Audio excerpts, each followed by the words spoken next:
I didn't know that trauma was a disorder, a disease that could not be cured, that it was an incurable disorder and maybe manageable by medications. So I got a very different story. I got a very different perspective. And recently, working with some vets, they said, you know, we don't call this PTSD. We call it PTSI, post-traumatic stress injury. And the idea is that trauma, primarily rather than being a disorder, is an injury. It's an injury where we feel overwhelmed, paralyzed by terror, by loss, overloaded in such a way that we're unable to make sense of what's going on. And as an injury, there are ways to heal an injury. So for example, if you break a bone, okay, you go to the doctor or the emergency room and the doctor takes an x-ray and says, yes, bone is broken, and puts a cast or a splint on, okay. 5-6 weeks later, the arm is as good as new. Actually, often the bone is actually stronger because the way the osteoblast cells grow, this actually causes a stronger bond of the area where the break was. Now, okay, you can say to the doctor, you are such a great doctor. My arm was broken and now it's completely mended. But really, what did the doctor do? The doctor provided the support which engaged the body's own capacity to heal. And that's really more or less how I look at trauma, how I look at the injury of trauma. What is it that we need to do to help a person move through these states of terror and helplessness, to come to peace with loss, and to deal with the very complex emotions that are involved in trauma, particularly with soldiers returning from the fronts now, because this is something which is really already, but it's going to impact society in ways that we can just barely imagine. And so how to help people work with these feelings of terror, of boredom, of seeing killing, of killing, of being blown up by bombs and so forth, how to make not even sense of it, how to re-engage the nervous system back into normal life, to being with family, to being with friends, to being with children.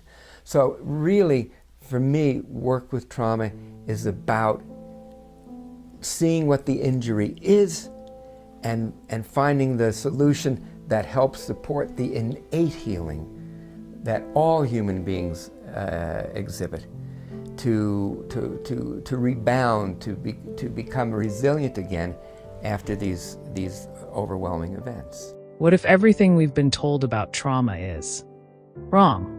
Not a disease, not a disorder, not something to be managed with pills forever, but an injury, one the body can heal, just like a broken bone. Sounds radical, right? But that's exactly what in an unspoken voice argues. And if it's true, it changes everything about how we see trauma, PTSD, and recovery. But here's the catch. If trauma is an injury, why do so many people stay stuck in it? Why do some wounds heal while others linger for years, even decades? The answer isn't simple, and it's not what you think. There's another thing a term that I coined. Apparently it doesn't exist. I call it pendulation. Now, here's a person's been traumatized and they're locked up. Okay.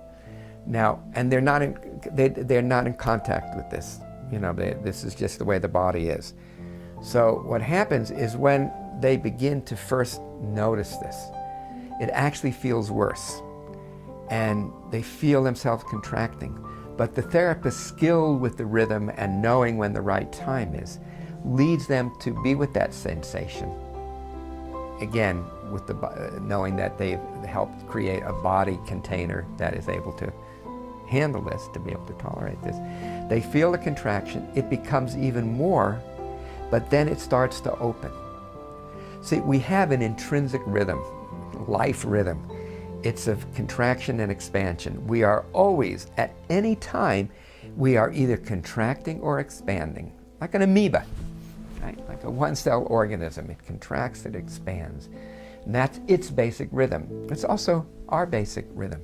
So when the person discovers that the contraction, when it's experienced in this particular way, then opens into an expansion, and then another contraction and another expansion, then they go from the shut down state to more and more openness. And again, it has to be done slowly so that the person doesn't become overwhelmed.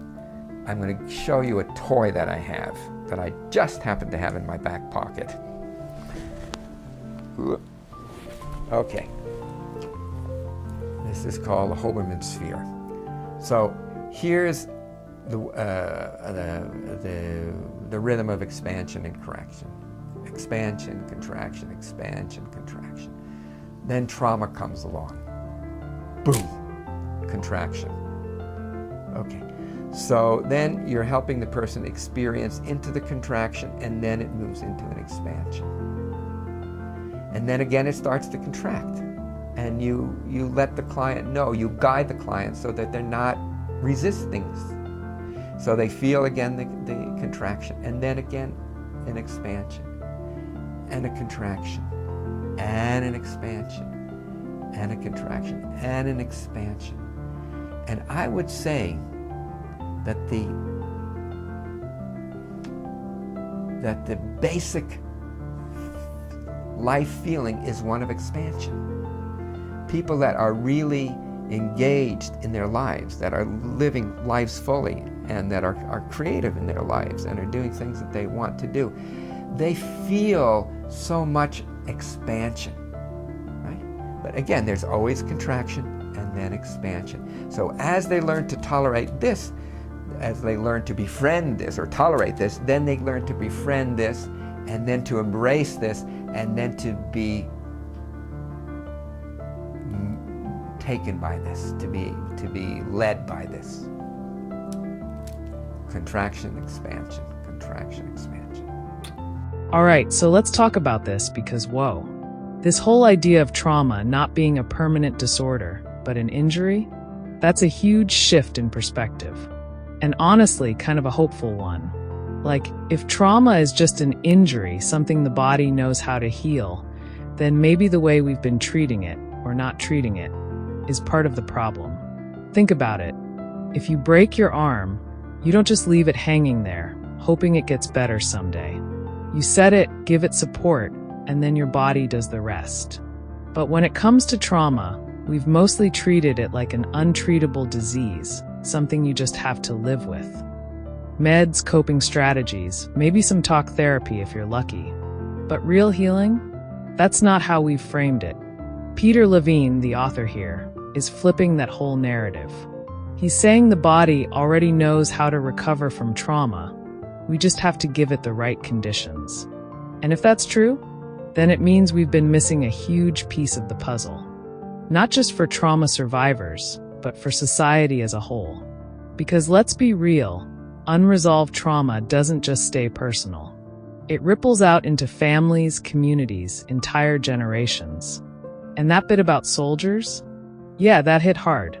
Imagine surviving a war, coming back home, and being told that your suffering is just a disorder you'll have to manage forever.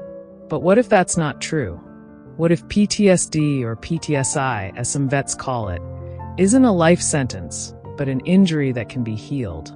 That changes everything about how we approach mental health, especially for people dealing with war, violence, abuse, or any other overwhelming experience. So yeah, this book, not just another psychology read. It's challenging one of the biggest assumptions about trauma. And honestly, if Levine is right, we might need to rethink everything we thought we knew.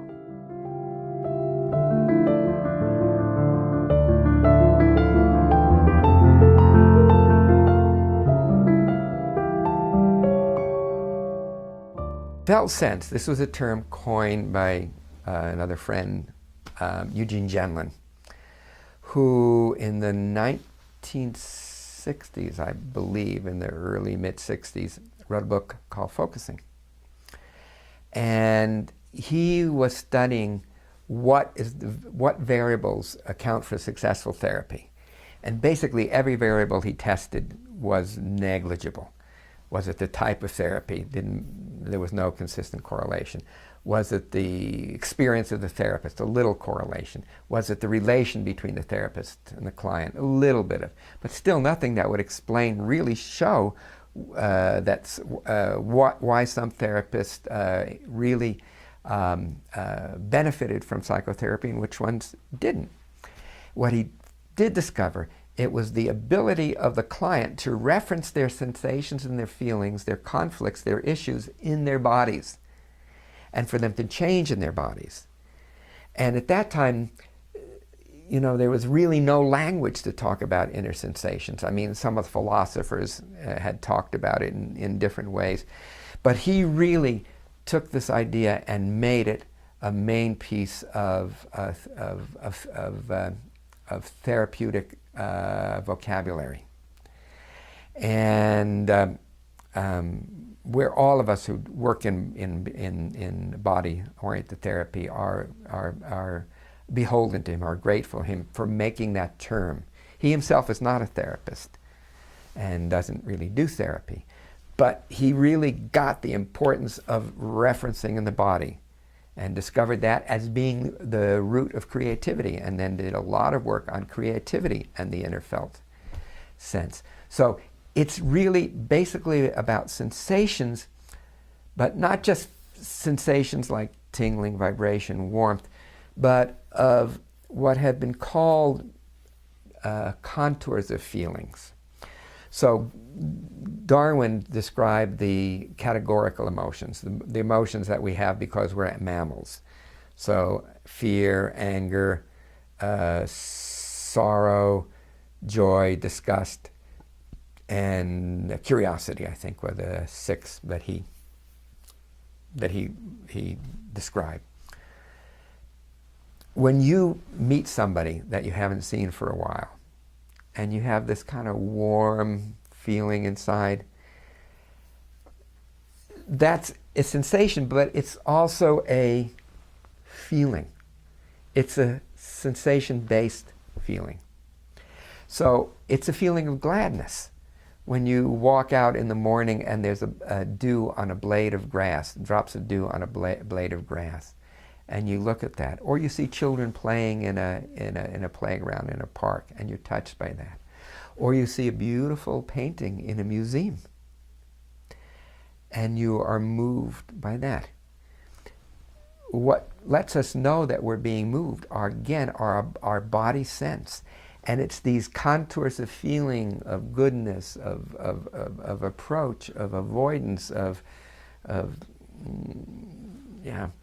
that really direct the movement of our lives throughout the day. You could easily imagine going through a day without a categorical emotion, without feeling anger or fear or joy even, but also have a day that is very rich, imbued with the verdant landscape when you walk, touched when you see somebody that you care about or reflect on them. So, yeah, so again, the felt sense are based on physical sensations and encompass the whole inner landscape of our bodies. These are initial steps that help people to contain their feelings, emotions, sensations so that they can then be processed. It's not just having a good feeling by itself. It can be helpful. There's no question about it. I mean, not for all traumatized people, but for some traumatized people, some kinds of massage can be helpful. But again, you really need to also work specific ways in which the trauma gets locked in the body and how you, what I call, renegotiate it so that it can be transformed.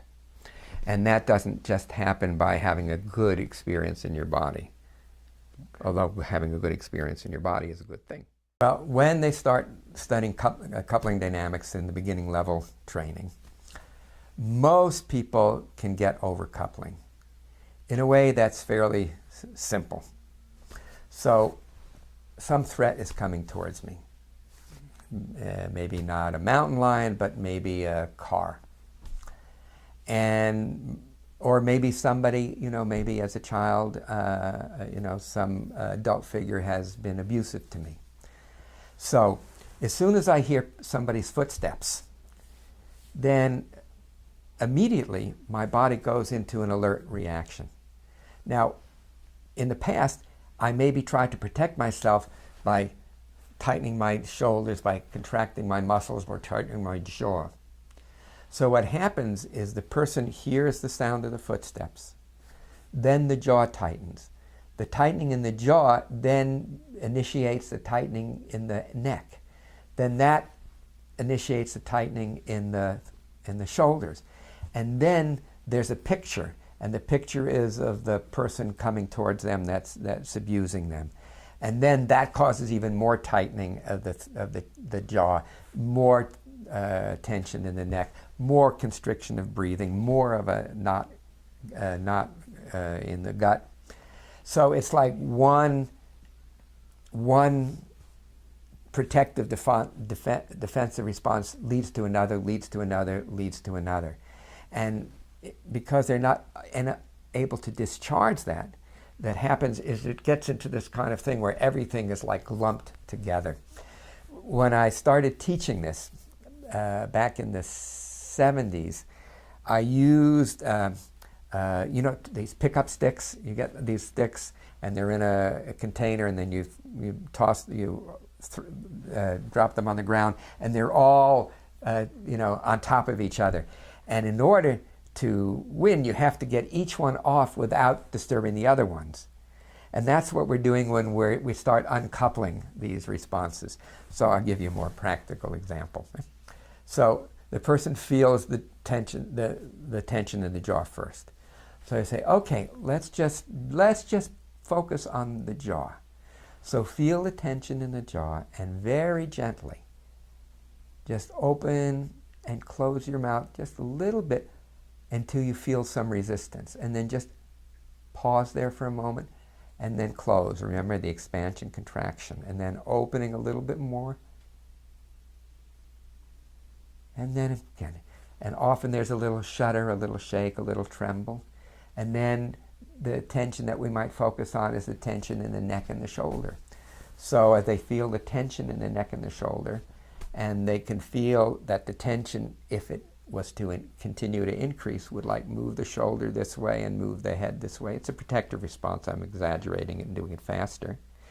But then they play around with this by very slowly, with awareness, feeling how the shoulder wants to come up, how the ear kind of moves towards the shoulder, and then just letting it go and doing that a few times. So you work with all of these overcoupled elements.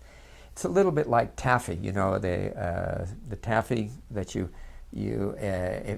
the saltwater taffy, or those things that kids play with. It's like a modeling dough, and if you pull it quickly, it just breaks. But if you pull it slowly, it stretches out and it stretches out and it stretches out. That's what we do with these sensations or images that are related to the traumatic experience. That's how to work with overcoupling. And again, conceptually, it's pretty clear, and it's fairly easy to work with. And at that moment, I had an image appear. It was almost like a dream image, almost a hallucination. And I saw a tiger crouching and getting ready to pounce, to attack. And I said, Nancy, there's a tiger chasing you. Run, escape, climb those rocks and escape. And for a moment seemed to be an eternity. And then her legs started to shake and tremble, and they started moving up and down as though they were running. And this went on for 40 minutes. And at times her hands would become ice cold. At other times Her body was so hot that I could feel the heat radiating. Sometimes she would be sweating. Other times there would be a very nice color would appear. Then again, she would turn pale. And then as this continued, these cycles continued for 30 minutes, she began to take very deep spontaneous breaths. And when I say spontaneous, I mean it's like she was being breathed. It's not like me saying, okay, take a deep breath. And it was this, as I later discovered, this cycle of the shaking and trembling and these deep spontaneous breaths, which were responsible, as we found out, for the disappearance of many of her symptoms and for the diminishing of all of them. But anyhow, as this went on, and at the end, her body had a very nice color. Her hands, her fingers were warm. And I said to her, she opened her eyes and she said to me, she said, "Do you want to know what happened?" Well, of course, I'm this expert in mind-body. Of course I know what's happening. Well, I didn't. And I said, "Yeah, please tell me." And she said, "Well, when you had me relax my neck, I started to feel myself really relaxing, and it was a tremendous relief. But then something happened, and I don't know what happened. I didn't do it. All of a sudden, I was terrified again. And I had actually discovered something that some years later would actually be called relaxation-induced panic. And I didn't think to publish it, so that is not what I'm known for. Well, anyhow, then she said, when you told me to relax, I could feel myself relaxing, but it was a funny kind of relaxing. It didn't feel good, and I felt more and more terrified, and I felt like I was suffocating, like I couldn't breathe. And then I had a picture. When I was 4 years old, I had a tonsillectomy, and I was given ether for the tonsillectomy, as this is the way it was done in those days in the 1940s and 50s. And I was so completely terrified. And I think that this is what was causing so many of my problems. And she was right. She was right. The panic attack was the last panic attack she had. The physical symptoms, the migraines greatly diminished. The severe PMS also was greatly diminished. The fibromyalgia and the chronic fatigue also over a period of several weeks diminished. I did see her about a few more times after that to do more grounding and empowerment exercises that I had been working with. And so, but anyhow, this is what really changed the direction of my life and the direction of my work, the direction of my life as well, because my life became consumed with trying to understand what went on. And as I worked with more and more clients, many referred from that psychiatrist, I started to discover all of the so-called seemingly ordinary events that happen to most people that can lead to these kinds of symptoms that this woman Nancy had. Bessel van der Kolk, who was one of the early pioneer researchers and a very, very dear friend and colleague, he was working in the VA hospital, and he was the therapy at that time was to literally tie these poor people down, these vets down, and show them movies, these horrific movies like Platoon, to get them to have flashbacks of their trauma. And they would do these exercises over and over. So what Van der Kolk did, based on John's research, is he gave them naloxone. Now, by the way, if you get naloxone, you can't tell you've gotten any drug. It's only if you have released the hormones, the endorphins or the morphine, that you have an effect. It's sort of like taking Viagra and walking the dog. You don't really get much of an effect. With naloxone, you get even less of an effect. Okay, so he gave them naloxone, and then they were shown these horrible movies, and they would have their catharses. But after that, they dropped out. They didn't want to do that treatment anymore. You see, because they weren't getting the high. In somatic experiencing, the idea is we build a container to hold these feelings. And the container is the body. All of our feelings, all of our emotions come from the body. And if the body is tight and constricted, and we have a feeling, that feeling can seem overwhelmed because we don't have a big enough vessel to hold the feelings, to hold the emotions. So in SE, in very different ways, and again, I talk a lot about it in my latest book, of different ways that we can work with clients and help clients develop this capacity so they can feel strong feelings, strong emotions, but without being overwhelmed. And that's the key. And then they're able to really process these emotions, process these feelings, and it's not an addictive thing.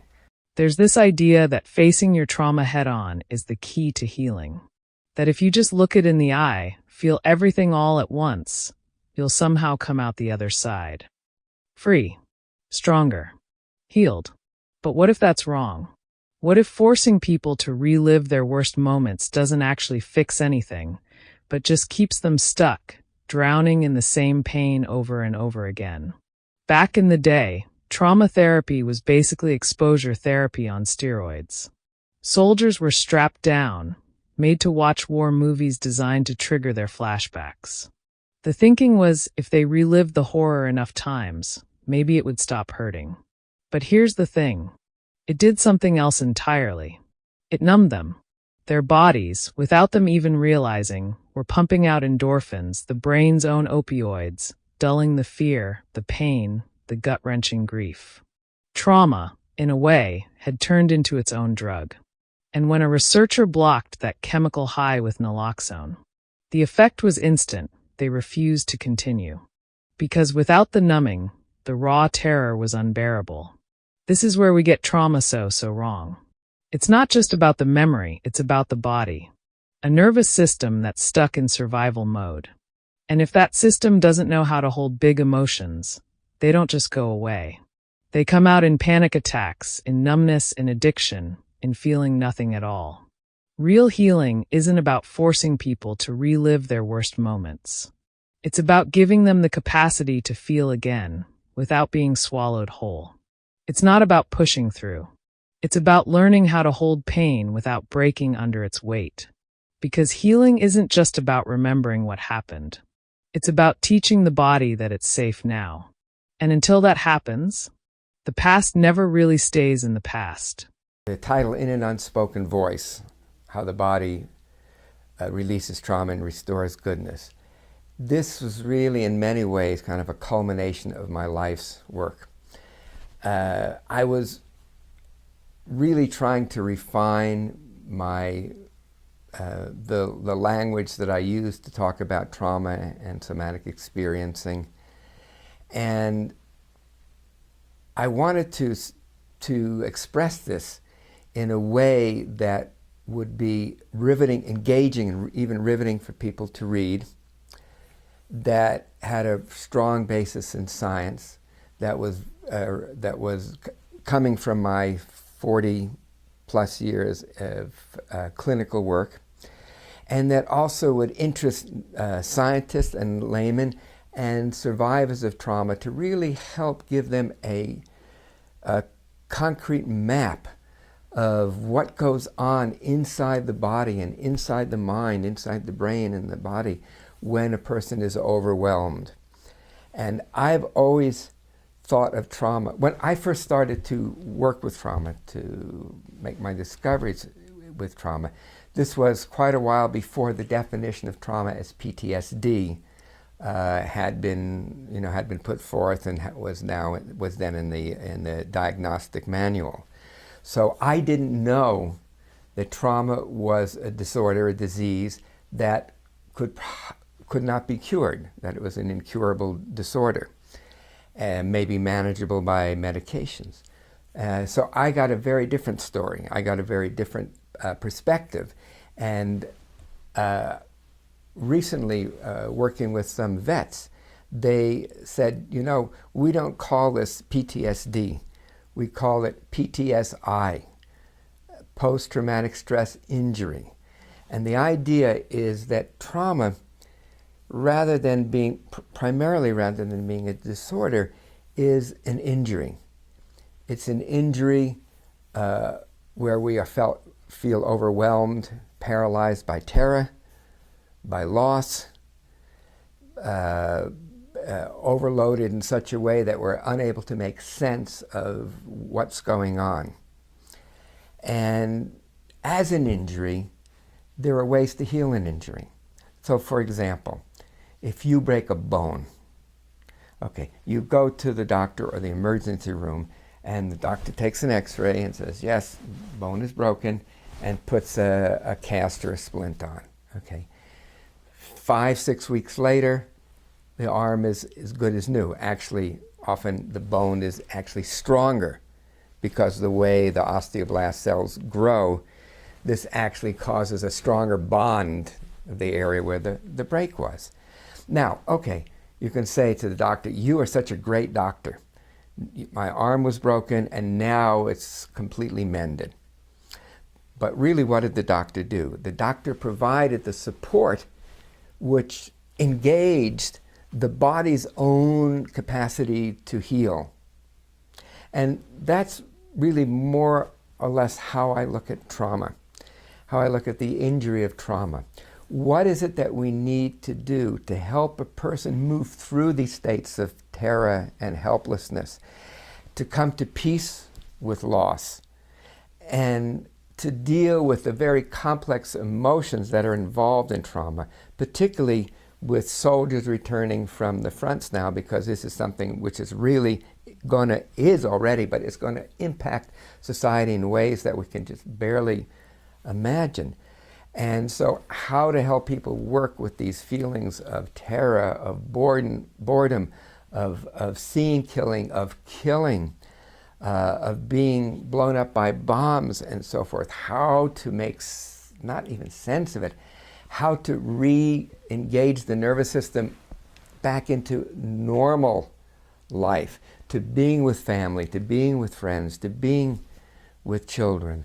So really, for me, work with trauma is about seeing what the injury is and finding the solution that helps support the innate healing that all human beings exhibit, to rebound, to become resilient again after these overwhelming events. Healing is possible, and it starts with understanding trauma isn't just a story from the past. It's something the body carries, something that shapes the way we move, breathe, live. But here's the good news. Just like the body knows how to heal a broken bone, it also knows how to heal from trauma. It just needs the right support. So if you've ever felt stuck in your pain, like you're trapped in a cycle you can't escape, know this. Healing is not about reliving the worst moments of your life. It's about reclaiming your body, your emotions, your sense of safety.